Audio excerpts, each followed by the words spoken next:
महाविकास आघाडीने केलेल्या आंदोलनानंतर शिवसेना प्रवक्ते संजय शिरसाट यांनी पत्रकार परिषद घेत आपली भूमिका स्पष्ट केली. बघा संजय शिरसाट नेमकं काय म्हणाले. सर, राज्यभरात वोट झालं ना, राज्यभरात आज आंदोलन सुरू आहे महाविकास आघाडीकडून बदलापूरच्या.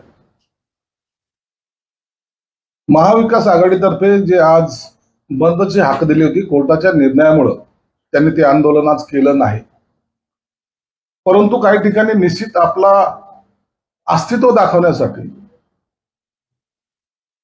वेगवेगळ्या ठिकाणी एकाच ठिकाणी बसून एक तासाभराचं त्यांनी आंदोलन केलं. प्रत्येक नागरिकाला आंदोलन करणे हा त्याचा अधिकार आहे, ते त्यांनी केलं पाहिजे, याबद्दल दुमत नाही. परंतु आजचं जे आंदोलन झालं हे ते घटनेशी संबंधित नव्हतं, तर आपापल्या पक्षाचं अस्तित्व दाखवण्याचा हा प्रकार होता. तुम्ही जर महाराष्ट्रात प्रत्येक ठिकाणी जर पाहिलं, पुण्यामध्ये शरद पवार साहेब बसलेत, आपले कार्यकर्ते आहेत आणि ते आहेत. मुंबईमध्ये उद्धव साहेब आहेत, आपले कार्यकर्ते आहेत आणि ते आहेत. ठाण्यामध्ये नाना पटोले आहेत, आपले कार्यकर्ते आणि ते आहेत. म्हणजे जनतेचा कुठं त्याच्यात सहभाग नव्हता, हे मात्र सगळ्या तुमच्या माध्यमातून अख्ख्या महाराष्ट्राने पाहिलेलं आहे. मागणी नेमकी काय होती हे बघा. झालेली घटना ही दुर्दैवी आहे, त्याच्याबद्दल नो डाऊट, आणि प्रत्येकाला त्या घटनेची चीड आलेली आहे. सर्वसामान्य माणसापासून ते कोणताही राजकीय पक्षाचा पुढारी असो, अशा घटनेला त्याचा निषेधच तो करू शकतो, चीड निर्माण होऊ शकते. परंतु सरकारकडून काय अपेक्षित होतं? आरोपीला अटक झाली पाहिजे, झाली का? झाली. त्या शाळेवर कारवाई करायला पाहिजे होती, केली का? केली. त्या घटनेच्या जे काही पंचनामा जो काही लेट झाला, पोलिसाचा हलगर्जीपणा होता, त्यांच्यावर कारवाई केली का? तर केली. आणि डॉक्टरांनी जो ट्रीटमेंट करायला जो उशीर लावला त्याच्यावर कारवाई केली का? तर केली. जे जे सरकारच्या हातात आहे कायद्याच्या घटनेच्या अनुसरून ते सर्व सरकारने केलेलं आहे, कोणतंही राहिलेलं नाही.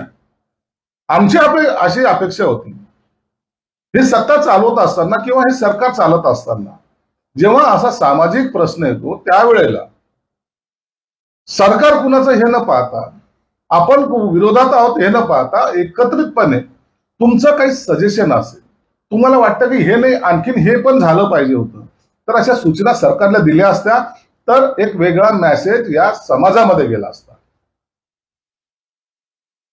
हे बाकीचे वक्तव्य जे आहेत ना, यांनी राजीनामा दिला पाहिजे, यांनी असं केलं पाहिजे, हे कॉमन झालेलं आहे. लोकांना माहिती, एखादी घटना घडली तर असलेल्या मंत्र्याचा राजीनामा मागते, सरकारची निंदा करणे, आणि आता आम्ही काहीतरी सरकारच्या विरोधात केलंय हे लोकांच्या मनावर बिंबवणे, एवढाच तो काही त्याचा अर्थ असतो. आणि काही लोकांना तर इतकी खाज आहे की अशा घटनेचं वेगळं एक काहीतरी भांडवल तयार करून मग शिव्याची लाखोळी सुद्धा वाहणे. मग यांनी असं केलं, त्यांनी तसं केलं, या सगळ्या ज्या गोष्टी आहेत त्या सर्वसामान्य माणसाला आवडत नाहीत. म्हणून मी आजचा तो त्यांचा एक नाटकाचा छोटासा फर्स्ट पार्ट जो त्याला म्हणतात तो त्यांनी प्रत्येक ठिकाणी दाखवला. अर्ध्या तासामध्ये सगळीकडे कसे काय ठीक आहे का असं करून त्यांचं आंदोलन संपवलं. आणि मला वाटतं यातून फक्त आणि फक्त एक वाईट या गोष्टीचं वाटतं, घडलेली घटना इतकी अमानुष घटना, त्याचं सुद्धा राजकारण मतासाठी करणं किंवा लोकांना येणाऱ्या विधानसभेसाठी त्या अनुषंगानं आपलं अस्तित्व दाखवणं हे मला वाटतं गैर आहे. असे राजकारण करणाऱ्याला लोक सपोर्ट करत नाहीत किंवा त्यांना सहानुभूती सुद्धा त्यांना त्याच्यातून मिळणार नाही. जसं विरोधकांनी आंदोलन केलं तसं संभाजीनगरमध्ये सत्ताधाऱ्यांनी देखील आरोपीला फाशी देण्यासाठी आंदोलन केलं. सरकारचेच एक मंत्री अशा आंदोलनामध्ये सहभागी होतात. यांना काय म्हणणार आहे तुम्ही जर विरोधकाला बोलत असाल? विरोधकाला जे काय मी बोलतो तो सत्ताधारी जरी असला तर सत्ताधारीच्या पक्षाच्या लोकांनी हे जे काही प्रतिकात्मक आंदोलन केलं मला वाटतं त्याची गरज नव्हती. हे माझा स्पष्ट भूमिका आहे. जेव्हा आपण सरकारमध्ये असतो त्या टायमाला आरोपीला फाशीच्या तख्त्यावर नेण्याची जबाबदारी ही सरकार म्हणून आपली आहे आणि ते काम आपण करतोय. म्हणून त्यांना काउंटर करण्यासाठी आंदोलन करणं हे किती उचित आहे की नाही हे त्यांच्या पक्षाच्या नेत्यांनी ठरवलं पाहिजे होतं. त्याच्यावर मी भाष्य करणार नाही.